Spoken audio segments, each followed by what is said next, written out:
The morning sun rose over Haven 7, painting the farming domes in golden light.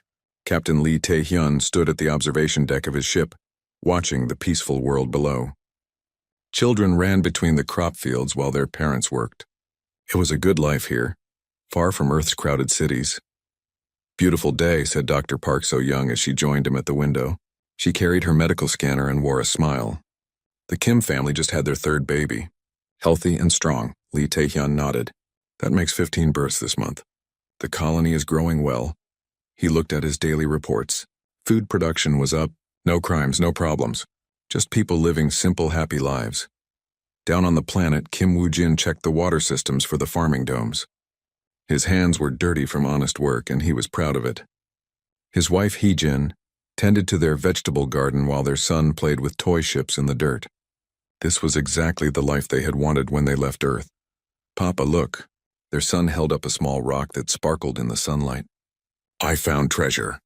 Kim Woo-jin laughed and picked up his boy. "Very good treasure. We can add it to your collection." His son had found many pretty rocks around the colony. Each one was special to him. The Cho family lived in the next dome over. Mr. Cho grew the best tomatoes on the whole planet. Mrs. Cho taught the colony children in the small school they had built. Their daughter helped with both jobs, learning how to farm and teach at the same time. "Today we will learn about the stars," Mrs. Cho told her students. She pointed up at the clear sky. "Each star might have planets like ours. Maybe other people live there too. Will we meet them someday?" asked a young student. "Maybe," Mrs. Cho said. "If we do, I hope they are as kind as we try to be." On Prosperity Station, the mining crews worked hard in the asteroid belt. They dug up metals and rare minerals that Earth needed. The work was tough, but the pay was good. Most of the workers sent money back to their families on Earth. Station Commander Yang Jun-sik watched the mining ships come and go. His station was like a small city in space. They had shops, restaurants, and even a small park with real trees brought from Earth. People made friends here. Some even fell in love and got married. "Sir, we found a new vein of platinum," reported his assistant. "It's a big one." "Good news," Yang Jun-sik said. "That will help Earth build more ships." He was proud that his station helped humanity spread to the stars. At New Busan Research Station, scientists studied the strange plants and animals they found on different worlds. Dr. Park So-young visited there often to check on their health. The researchers were always excited to show her new discoveries. "Look at this flower," said researcher Dr. Lim Nari. "It changes color when it rains. We think it talks to other flowers this way." "Amazing," Dr. Park So-young said. "Nature always finds new ways to surprise us." She wrote notes about the flower in her computer. Everything they learned might help other colonies someday. The 3 colonies were connected by regular supply ships. People visited each other often. Haven 7 sent food to the other colonies. Prosperity Station sent metals and minerals. New Busan shared their scientific discoveries. It was like one big family spread across the stars. Captain Lee Tae-hyun's ship, New Seoul, carried passengers and supplies between the colonies. He knew almost everyone by name. Mrs. Park from Haven 7 always brought him fresh fruit. Engineer Song from Prosperity Station told funny jokes during the trips. The scientist from New Busan shared interesting stories about alien plants. "Captain, incoming message from Earth," his communication officer reported. Lee Tae-hyun read the message. It was routine stuff about supply schedules and new colonist arrivals. Earth seemed so far away sometimes. Out here, life was simple and good. The colonies had small defense ships, but they were mostly used for rescue missions. If someone got lost in space or had an emergency, the patrol ships would help them. No one expected trouble. Humans had been exploring space for decades and never found hostile aliens. "Do you think we'll ever meet dangerous aliens?" Kim Woo-jin asked his wife one evening as they watched their son play. "I don't know," Hee-jin said. "But look around us. We live in peace. Our neighbors are kind. Maybe the universe is full of good people like us." Kim Woo-jin hoped she was right. He had heard stories about wars on Earth long ago, but those days seemed finished. Humans had learned to work together and help each other. Why would aliens be different? At New Busan, the scientists had built special equipment to listen for signals from space. They hoped to hear messages from other civilizations. Every day they checked their computers for new signals. "Anything interesting today?" Dr. Lim Nari asked her assistant. Just the usual background noise, the assistant replied. No signs of intelligent life yet. Keep listening, Dr. Lim Nari said. Maybe someday we'll make new friends among the stars. The months passed peacefully. Children grew bigger and learned new things. Crops grew tall and fed everyone well. The miners found more valuable materials. The scientists made new discoveries. Life was good in the human colonies. Captain Lee Tae-hyun often walked through the ship corridors at night when most people were sleeping. He liked the quiet time to think. These colonies represented the best of humanity. People who wanted to build something new and good. Families who worked hard and cared for each other. Sometimes he wondered what Earth was like now. He had been out here for 5 years. Did they miss the colonies? Did they worry about them? The supply ships brought news, but it was usually weeks old by the time it arrived. Sir, all systems are normal, his night shift officer reported. Good, Lee Tae-hyun said. Wake me if anything changes. But nothing ever changed. The colonies slept peacefully under alien stars. Children dreamed of adventures while their parents planned for tomorrow. The universe seemed vast and friendly. Far away in the darkness between stars, other ships moved quietly. They watched the human colonies from a distance. They saw the peaceful farms, the busy mining stations, the research facilities. They saw no weapons, no soldiers, no defenses worth mentioning. The watchers sent messages back to their homeworld. The humans are weak, they reported. Easy targets. But the humans slept on, unaware that their peaceful existence had been noticed by eyes that saw weakness where they should have seen restraint. Admiral Vextar stared at the reports from his scouts. The human colonies looked pathetic. No real weapons, no military bases, just farmers and miners and scientists playing with plants. It would be easy to take everything they had built. Are you certain about these readings? He asked Scout Captain Quindal. Yes, Admiral. 3 colonies, maybe 60,000 humans total. A few patrol ships with weak weapons. They won't be able to fight back. Vextar smiled with his sharp teeth. The hegemony needed new territory and resources. These humans had picked good worlds with rich soil and valuable minerals. They had done all the hard work of building settlements. Now the hegemony would simply take everything. Prepare the fleet, Vextar ordered. We attack all 3 colonies at once. No warnings, no negotiations. Complete destruction of their ability to resist. The hegemony had rules about conquest. Hit fast and hard. Destroy the enemy's will to fight. Take what you want and move on. They had used these tactics on dozens of worlds. It always worked. On Haven 7, Kim Woo-jin was teaching his son how to plant seeds when the sky caught fire. Bright lights appeared where there should have been empty space. The lights grew bigger and turned into huge ships. Papa, what are those? His son asked, pointing up. Kim Woo-jin felt his blood turn cold. Those were warships, big ones. Run to Mama, he whispered. Run fast. The alien ships opened fire without any warning. Energy beams cut through the farming domes like paper. Explosions shook the ground. The Cho family's tomato farm disappeared in a ball of fire. Mrs. Cho and her students never had time to run. Kim Woo-jin grabbed his son and ran toward their shelter. Behind them, their home exploded. The pretty rocks his son had collected scattered across the burning ground. Hee-jin screamed his name from somewhere in the smoke. Captain Lee Tae-hyun felt his ship shake as explosions lit up space around Haven 7. His communication officer was shouting into the radio, trying to understand what was happening. Unknown ships. This is Captain Lee Tae-hyun of the human colony ship New Seoul. Please identify yourselves. We are peaceful civilians. No answer came back. Only more explosions. Sir, they're bombing the planet, his officer reported. The farming domes are being destroyed. Thousands of people down there. Lee Tae-hyun watched the horror through his ship's cameras. Families he knew personally were dying in the fire below. Children who had shown him their drawings were running for their lives. All patrol ships defend the colony, he ordered. But even as he said it, he knew it was hopeless. His small ships had rescue equipment, not military weapons. At Prosperity Station, Yang Jun-sik saw the alien fleet appear on his scanners. Dozens of huge warships surrounded his mining station. He tried to send a surrender signal, hoping to save his people's lives. The aliens ignored his signal and started shooting. The mining platforms exploded one by one. Workers who had been laughing and joking an hour ago were now floating dead in space. The small park with real trees was blown into pieces. Yang Jun-sik's assistant tried to call for help, but the communication arrays were already destroyed. Sir, what do we do? Get everyone to the escape pods, Yang Jun-sik ordered. but half the pods had been destroyed in the first attack. There wasn't room for everyone. At New Busan Research Station, Dr. Park So-young was looking at alien flowers when the attack began. The pretty flower that changed colors was still in her hand when the first explosion shook the station.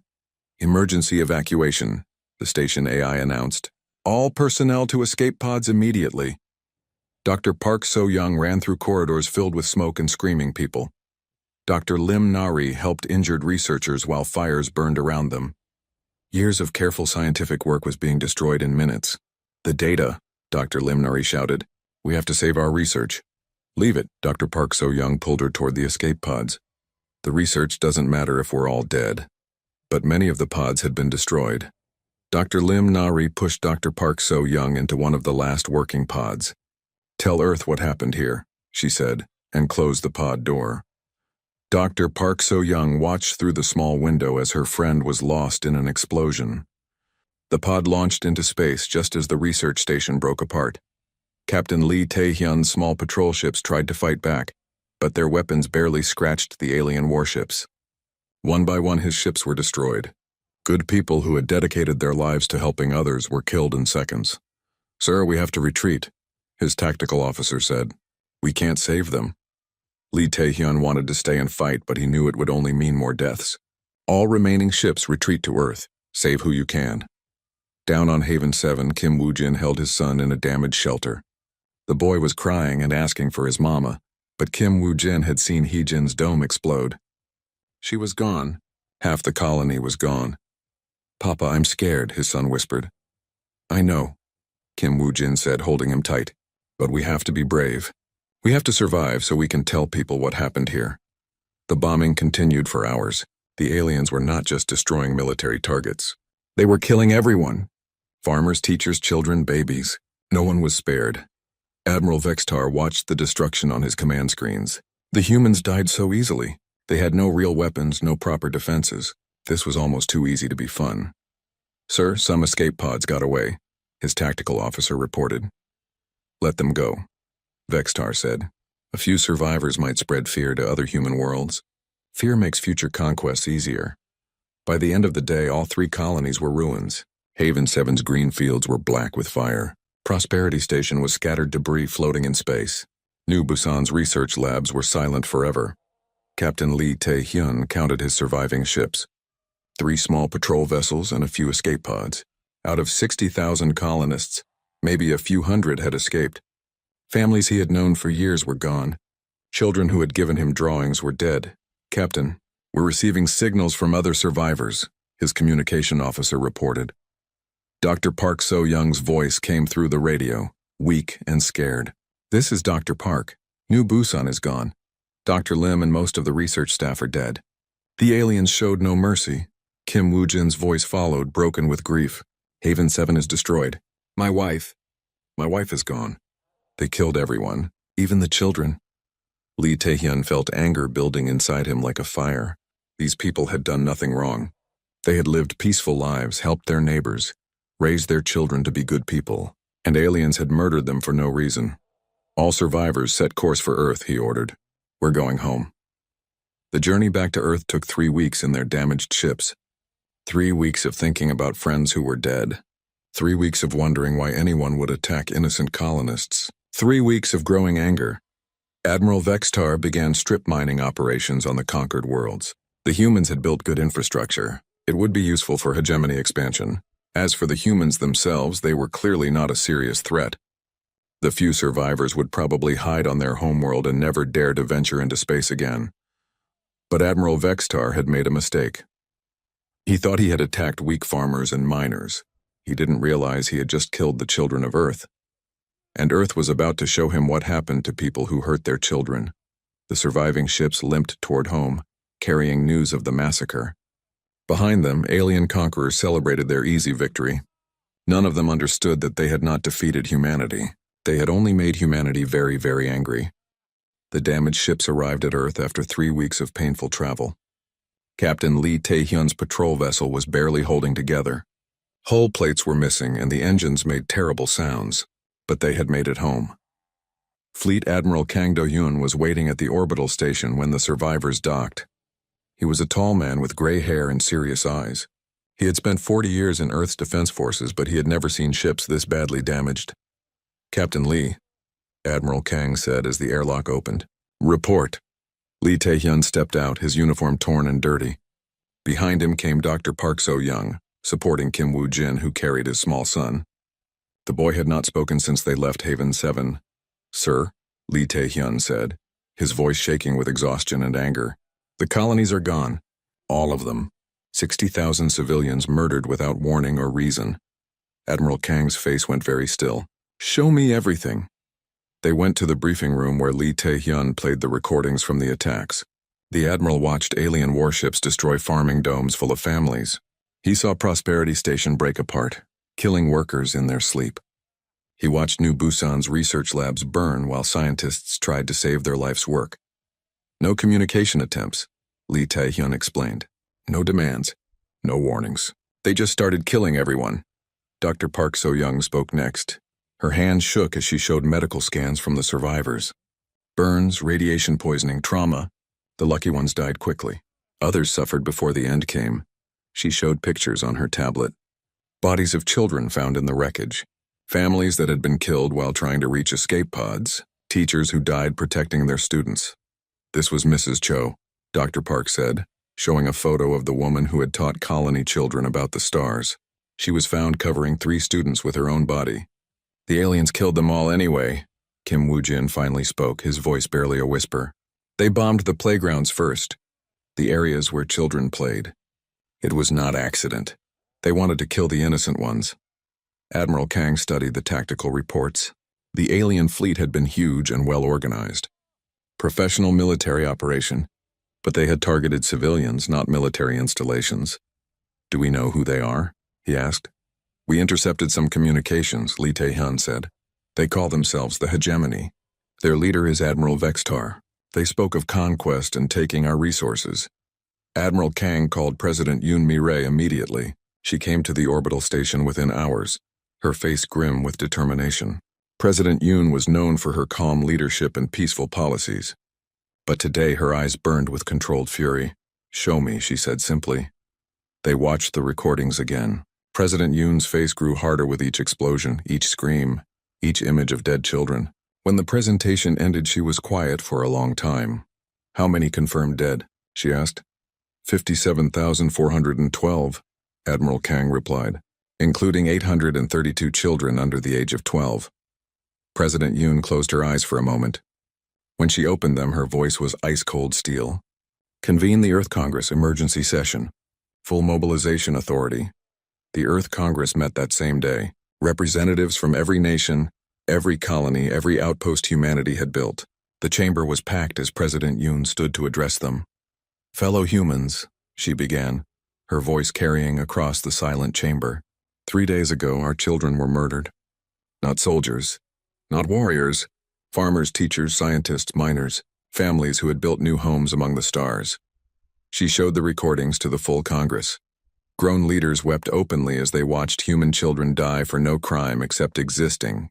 The silence in the chamber was complete.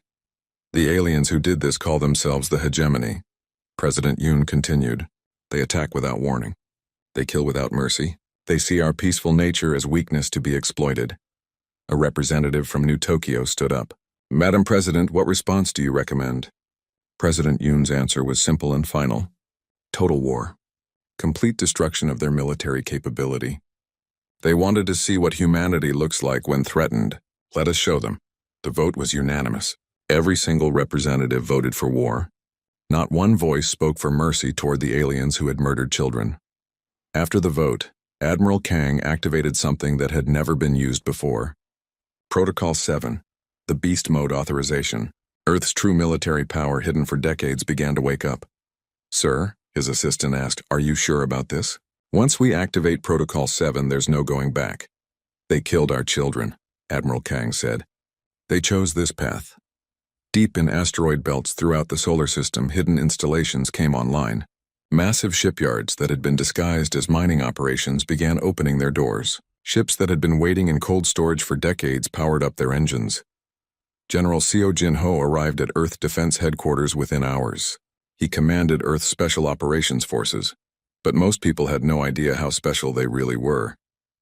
His soldiers had been training for scenarios like this for 50 years.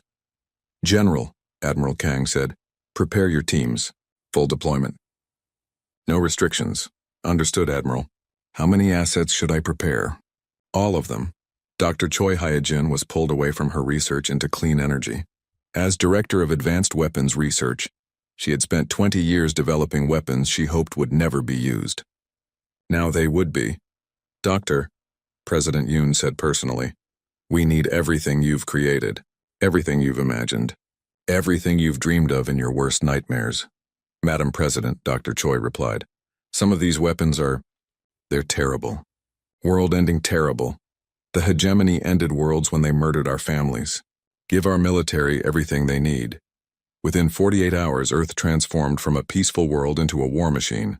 Factories that had been making farming equipment started producing weapons. Scientists who studied alien plants began designing biological warfare.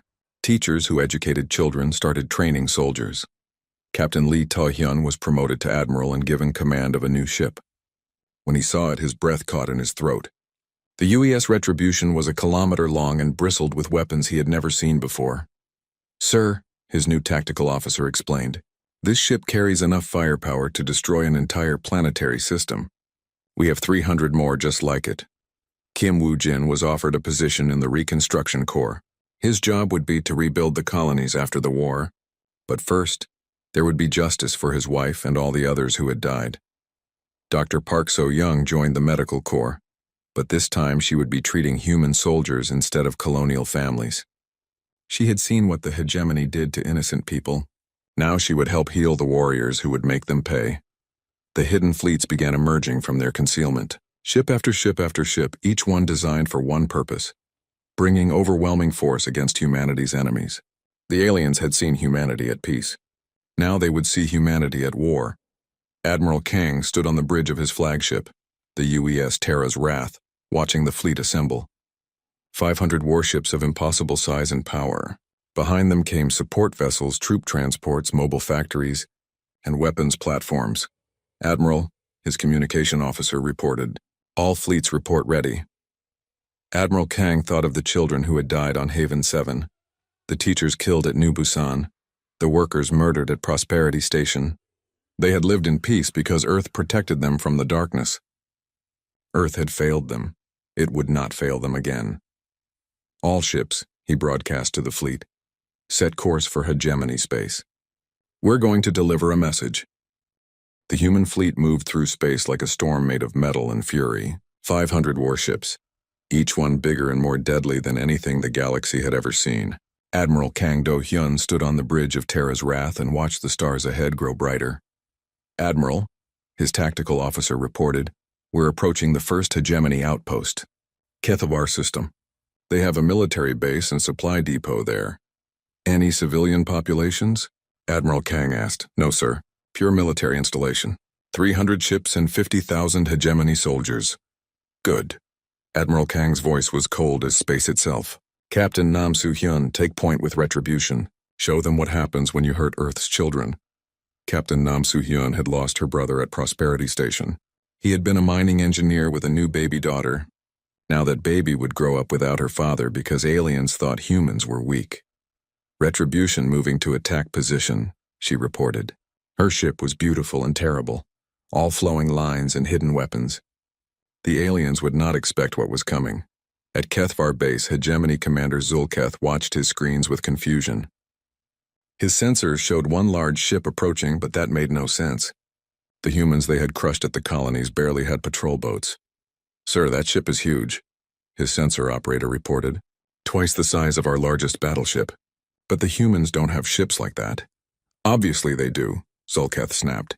"Prepare the fleet for battle. 1 ship against 300. The odds are in our favor." But Commander Zulketh had never seen a human warship designed for total war. As his fleet moved to attack, Retribution powered up weapons that touched the very forces that held atoms together. Gravitational lance charged and ready. Nam Soo-hyun's weapons officer reported. Fire. A beam of twisted spacetime reached out from Retribution and touched the leading hegemony battleship. The massive alien vessel simply folded in on itself, crushed by its own gravity until it became a point of brilliant light, then nothing. Impossible, Zulketh whispered. What kind of weapon was that? His answer came as Retribution fired again and again. Each shot deleted a hegemony ship from existence. Physics itself became a weapon in human hands. The aliens fired back with everything they had, but their energy beams and missiles simply disappeared when they hit the human ship's defensive fields. Sir, our weapons have no effect, Zulketh's tactical officer reported. That ship? It's not following the same rules of war we know. Nam Soo-hyun watched the alien fleet die and felt nothing but cold satisfaction. These were the people who had murdered her brother, who had killed babies and children for sport. They deserved every terrible thing that happened to them. In 15 minutes, 300 hegemony warships were destroyed by one human vessel. The base itself lasted another 5 minutes before Retribution's weapons turned the entire installation into glowing plasma. Target eliminated. Nam Soo-hyun reported to Admiral Kang. No survivors. Excellent. All ships. Advance to the next target. News of Kethfar's destruction reached Admiral Vextar within hours. He stared at the reports in disbelief. His scouts had said the humans were primitive farmers and miners.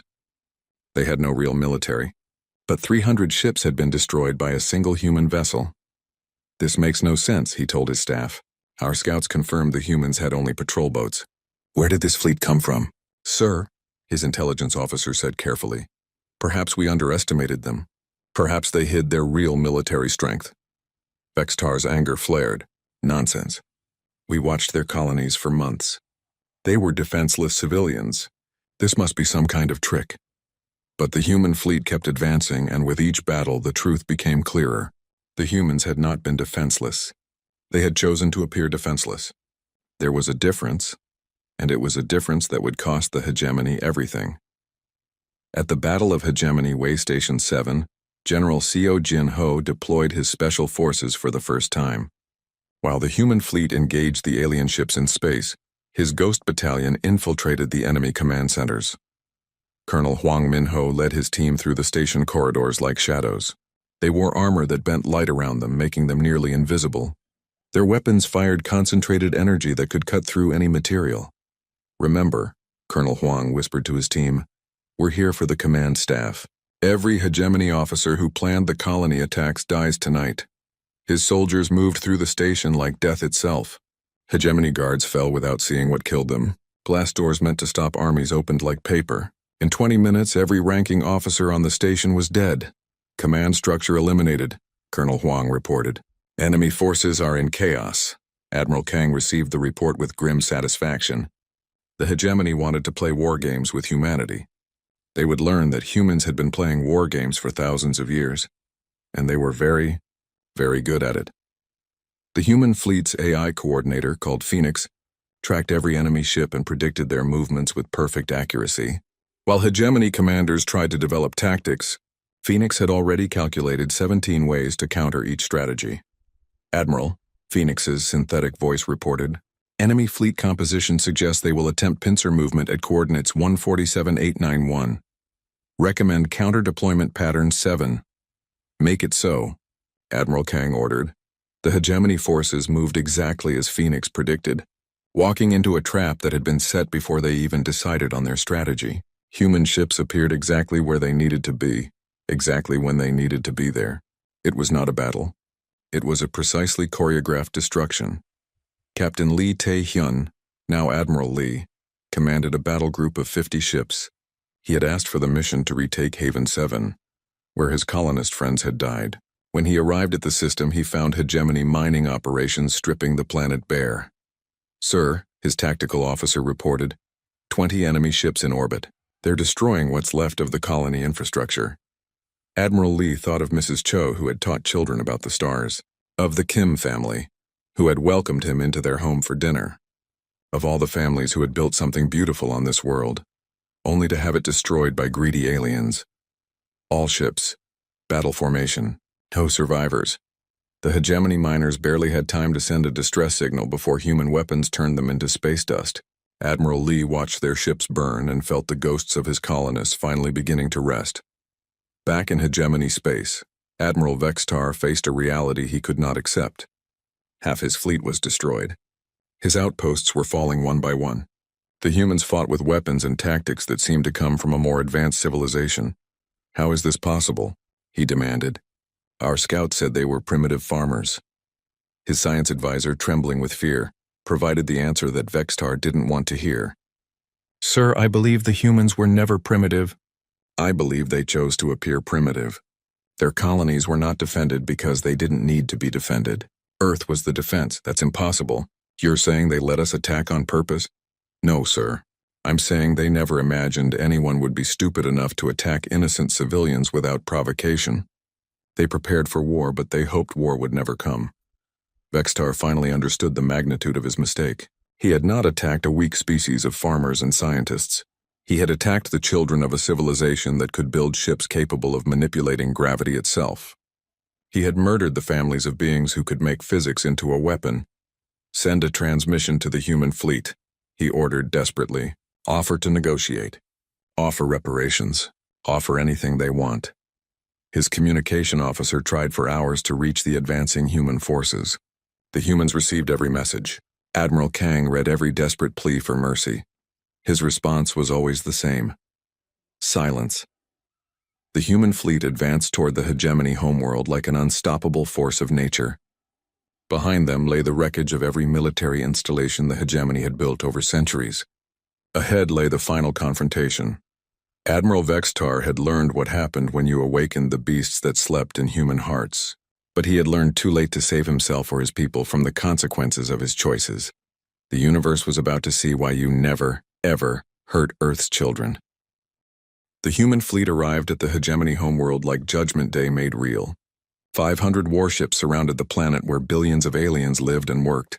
Admiral Kang Do-hyun stood on the bridge of Terra's wrath and looked down at the world that had spawned the monsters who killed his people's children. "Sir," his communication officer reported, "incoming transmission from the planetary surface. It's Admiral Vextar. Put him through." The alien's face appeared on the main screen.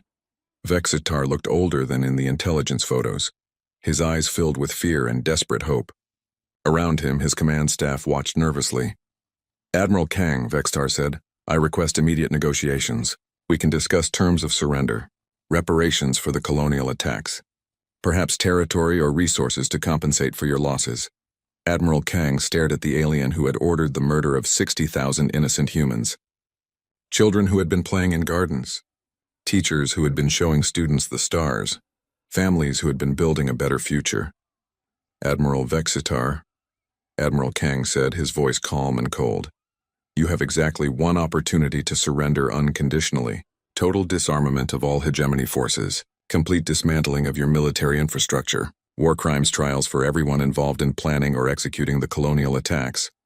"But surely we can negotiate terms," Vextar said desperately. "Find some middle ground that works for both our peoples." Admiral Kang's response was simple.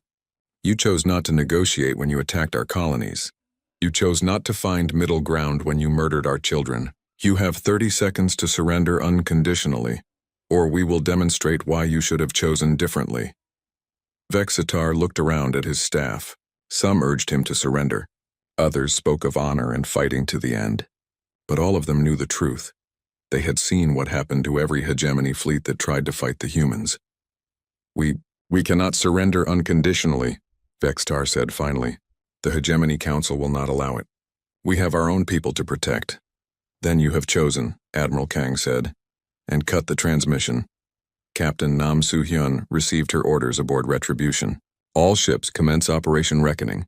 Primary targets are orbital defense platforms and military installations. Avoid civilian areas when possible, but do not risk human lives to protect alien ones." The hegemony homeworld was protected by massive orbital platforms that had defended it for 1,000 years. Ancient weapons designed to destroy entire fleets. They had never failed to protect the planet below. They failed now. Human weapons reached across space and simply deleted the defense platforms from existence. Gravitational lances crushed them into nothing. Quantum disruptors unraveled their molecular structure. Energy beams hot as stars melted them like ice in summer. "Impossible," Vextar whispered as he watched his world's defenses disappear. Those platforms have protected us since before your species reached the stars. But the platforms were gone, and now nothing stood between the hegemony homeworld and the wrath of humanity, except the hope that humans were more merciful than the aliens who had murdered their families. Admiral Lee Tae-hyun, aboard his flagship New Haven, targeted the military shipyards where hegemony warships were built. These were the facilities that had constructed the ships used to attack the colonies. Every vessel built here had been created to hurt innocent people. Fire, he ordered. The shipyards that had taken centuries to build were destroyed in minutes. Construction facilities that employed millions of aliens became glowing craters. The hegemony's ability to threaten anyone ever again was being systematically eliminated. Dr. Park So-young worked in the medical bays of the fleet, treating wounded human soldiers. There were not many. The aliens could barely fight back against human technology. But she remembered the wounded colonists she had treated. The children burned by alien weapons, the families torn apart by unprovoked aggression. "Doctor," a wounded Marine said to her, "is this right? What we're doing down there?" Dr. Park So-young looked at the young soldier. He had been fighting to avenge people he had never met, children who had died for no crime except existing. "They killed babies," she said simply. "They chose this path." Colonel Hwang Min-ho led his ghost battalion through the hegemony capital city, hunting down the military leaders who had planned the colonial attacks. His soldiers moved like shadows through the alien streets, invisible and unstoppable. "Target acquired," his sniper reported. "General Kulmeth, primary architect of the Haven 7 assault." "Confirmed kill authorized," Colonel Hwang replied. One by one, the aliens who had planned genocide against human families paid the ultimate price for their choices. No bunker was deep enough. No security was strong enough. Human special forces found them all. Meanwhile, President Yoon Mi-rae broadcast a message across the galaxy from Earth. Her words went out to every species, every civilization, every world that might be listening. "People of the galaxy," she began. "Today you witness what happens when someone attacks the children of Earth. For decades, humanity has spread peacefully among the stars. We have sought friends, not enemies. We have built farms, not fortresses. We have chosen cooperation over conquest." The broadcast showed the destruction of the hegemony military, but also human medical teams treating wounded alien civilians. It showed the precise targeting that avoided schools and hospitals, while eliminating weapons factories and military bases. "The hegemony chose to see our peaceful nature as weakness," President Yoon continued. "They chose to murder our families without warning or cause. Today they learn the difference between choosing peace and being unable to make war." Kim Woo-jin watched the broadcast from Earth, holding his son. The boy had finally started speaking again, but he still had nightmares about the burning domes of Haven 7. Soon Kim Woo-jin would return to rebuild the colony. But first, justice had to be completed. "Papa," his son asked, "will the bad aliens come back?" "No," Kim Woo-jin said, watching hegemony warships burn on the screen. "They will never hurt anyone again." Admiral Vextar made one final desperate attempt to save his world. He gathered the remaining hegemony fleet, barely 50 ships, and launched a suicidal attack on the human forces. Perhaps if he could damage one human vessel, he could negotiate from a position of some strength. His ships lasted 14 minutes against the human fleet. Phoenix, the AI coordinator, eliminated them with mathematical precision. Every shot found its target. Every target was destroyed. In 14 minutes, the last hegemony fleet became floating debris. "Sir," Vextar's aide said quietly, "the fleet is gone. We have no ships left, no orbital defenses, no way to fight back." Admiral Vextar stared at the screen showing human ships surrounding his world. He had thought he was attacking primitive farmers. Instead, he had attacked the sleeping dragons of the galaxy. And now the dragons were awake.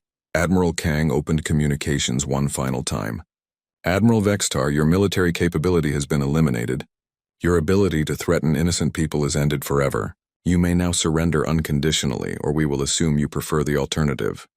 This time, Vextar had no choice. I surrender." "The hegemony surrenders unconditionally." "Accepted," Admiral Kang replied. "You will be transported to Earth to stand trial for war crimes against humanity. Your government will be dissolved. Your military will be permanently disbanded. Reconstruction teams will ensure your people can live peacefully under international supervision." The war was over. The hegemony that had threatened the galaxy for centuries was finished. Their military bases were destroyed. Their leaders were prisoners. Their ability to hurt anyone was gone forever, but the cost had been terrible on all sides. 60,000 human colonists dead, millions of hegemony military personnel eliminated, entire worlds scarred by weapons that touched the fundamental forces of the universe. Dr. Park So-young led the medical teams that treated wounded hegemony civilians. Even after everything that had happened, humans still tried to heal rather than harm when the fighting was over. "Why do you help us?" a young hegemony medic asked her. "After what we did to your people?" "Because," Dr. Park said, "someone has to choose to be better." Admiral Kang stood on his bridge and watched reconstruction ships heading toward the former hegemony worlds. Human engineers would help rebuild what the war had destroyed. Human doctors would heal the wounded. Human teachers would show alien children that there were better ways to live than conquest and domination. "Admiral," his communication officer reported, "Earth Command is asking when the fleet will return home." Admiral Kang thought about that. Earth was home, but so were the colonies that would be rebuilt. So were the new worlds where humans and aliens might learn to live together peacefully. "Tell them we'll come home when our work is finished," he said. "When we're sure this will never happen again." The message went out across the galaxy. Species that had considered attacking human settlements quietly abandoned their plans. Civilizations that had thought humans were weak now understood the truth. Humanity had chosen peace not because they were unable to make war, but because they were too good at it. The sleeping beasts had been awakened once, and the galaxy had seen what happened to those who threatened Earth's children. The beasts slept again now, but everyone remembered what they looked like when they woke up.